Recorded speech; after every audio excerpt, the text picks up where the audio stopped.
प्राचीन काल में एक बुढ़िया रहती थी। वह नियमित रूप से रविवार का व्रत करती। रविवार के दिन सूर्योदय से पहले उठकर बुढ़िया स्नानादि से निवृत्त होकर आंगन को गोबर से लीपकर स्वच्छ करती।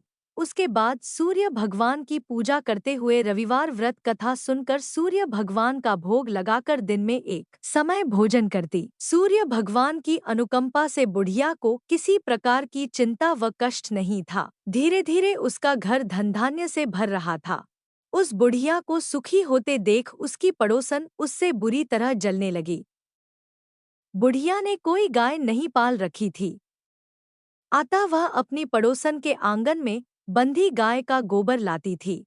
पड़ोसन ने कुछ सोचकर अपनी गाय को घर के भीतर बांध दिया। रविवार को गोबर न मिलने से बुढ़िया अपना आंगन नहीं लीप सकी। आंगन न लीप पाने के कारण उस बुढ़िया ने सूर्य भगवान को भोग नहीं लगाया और उस दिन स्वयं भी भोजन नहीं किया। सूर्यास्त होने पर बुढ़िया भूखी प्यासी सो गई। रात्रि में सूर्य भगवान ने उसे स्वप्न में दर्शन दिए और व्रत न करने तथा उन्हें भोग न लगाने का कारण पूछा। बुढ़िया ने बहुत ही करुण स्वर में पड़ोसन के द्वारा घर के अंदर गाय बांधने और गोबर न मिल पाने की बात कही। सूर्य भगवान ने अपनी अनन्य भक्त बुढ़िया की परेशानी का कारण जानकर उसके सब दुख दूर करते हुए कहा, है माता, तुम प्रत्येक रविवार को मेरी पूजा और व्रत करती हो। मैं तुमसे अति प्रसन्न हूँ और तुम्हें ऐसी गाय प्रदान करता हूँ जो तुम्हारे घर आंगन को धन धान्य से भर देगी। तुम्हारी सभी मनोकामनाएं पूरी होगी। रविवार का व्रत करने वालों की मैं सभी इच्छाएं पूरी करता हूँ। मेरा व्रत करने व कथा सुनने से बांझ स्त्रियों को पुत्र की प्राप्ति होती है। स्वप्न में उस बुढ़िया को ऐसा वरदान देकर सूर्य भगवान अंतर्धान हो गए। प्रातःकाल सूर्योदय से पूर्व उस बुढ़िया की आंख खुली तो वह अपने घर के आंगन में सुंदर गाय और बछड़े को देखकर हैरान हो गई। गाय को आंगन में बांधकर उसने जल्दी से उसे चारा लाकर खिलाया। पड़ोसन ने उस बुढ़िया के आंगन में बंधी सुंदर गाय और बछड़े को देखा तो वह उससे और अधिक जलने लगी। तभी गाय ने सोने का गोबर किया। गोबर को देखते ही पड़ोसन की आंखें फट गईं। पड़ोसन ने उस बुढ़िया को आसपास न पाकर तुरंत उस गोबर को उठाया और अपने घर ले गई तथा अपनी गाय का गोबर वहां रख आई। सोने के गोबर से पड़ोसन कुछ ही दिनों में धनवान हो गई। गाय प्रतिदिन सूर्योदय से पूर्व सोने का गोबर किया करती थी और बुढ़िया के उठने के पहले पड़ोसन उस गोबर को उठाकर ले जाती थी। बहुत दिनों तक बुढ़िया को सोने के गोबर के बारे में कुछ पता ही नहीं चला।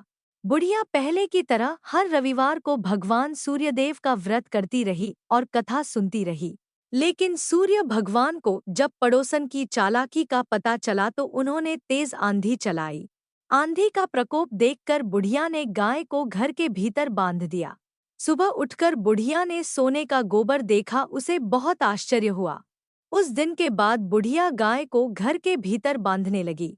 सोने के गोबर से बुढ़िया कुछ ही दिन में बहुत धनी हो गई। उस बुढ़िया के धनी होने से पड़ोसन बुरी तरह जल भुन कर राख हो गई और उसने अपने पति को समझा बुझाकर उस नगर के राजा के पास भेज दिया। राजा को जब बुढ़िया के पास सोने के गोबर देने वाली गाय के बारे में पता चला तो उसने अपने सैनिक भेजकर बुढ़िया की गाय लाने का आदेश दिया। सैनिक उस बुढ़िया के घर पहुंचे। उस समय बुढ़िया सूर्य भगवान को भोग लगाकर स्वयं भोजन ग्रहण करने वाली थी। राजा के सैनिकों ने गाय और बछड़े को खोला और अपने साथ महल की ओर ले चले। बुढ़िया ने सैनिकों से गाय और उसके बछड़े को न ले जाने की प्रार्थना की।